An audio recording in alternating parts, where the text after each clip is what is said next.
Just a short video here to promote the National Animal Rights March on Saturday, August 26th, meeting at Marble Arch Tube.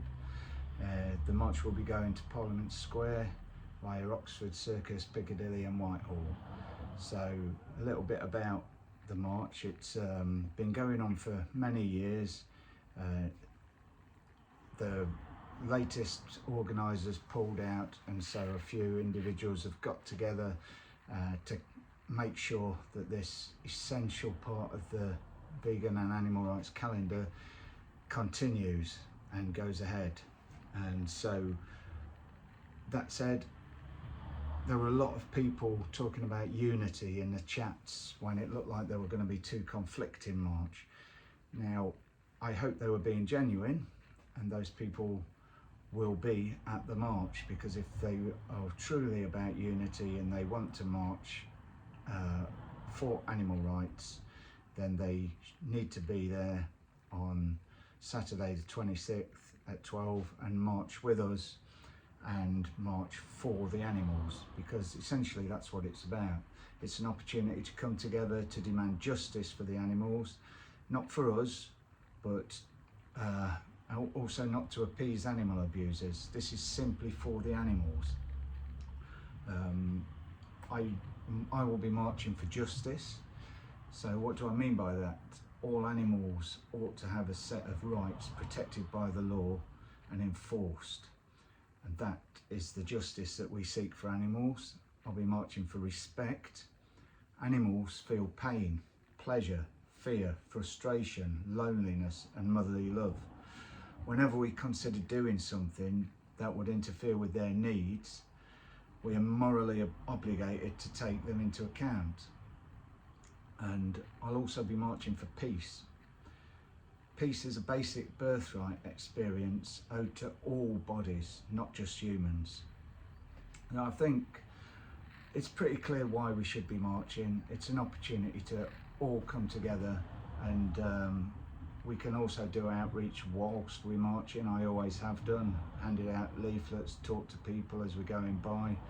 It is also just a great opportunity to make connections with people and come together with people who you mainly only see on social media. So let's all get together, make some new friends and make a lot of noise for the animals. I think I'd like to just give briefly Leslie Cross's definition of veganism, because I think it's important that when people march for veganism and animal rights, they understand what it is they're representing. So I've been a vegan for 27 years now, just over, and a vegan is not somebody who keeps quiet to keep the peace and just eats non-animal products. That is not a vegan. A vegan is it's a movement that's been going on for over a century, and from the birth of the vegan society in the mid-40s to now, there's always been a definition of veganism, and we need to go back to look at those founding members and see what it was they were saying. So here's what Leslie Cross had to say. So forgive me if I read from his quote. So, in a vegan world, the creatures would be reintegrated within the balance of nature as she is in herself. A great historic wrong, whose effect on the course of evolution must have been stupendous, would be righted. The idea that his fellow creatures might be used for man for self-interested purposes would be so alien to human thought as to be almost unthinkable. In this light, veganism is not so much welfare as liberation for the creatures and for the heart and mind of man.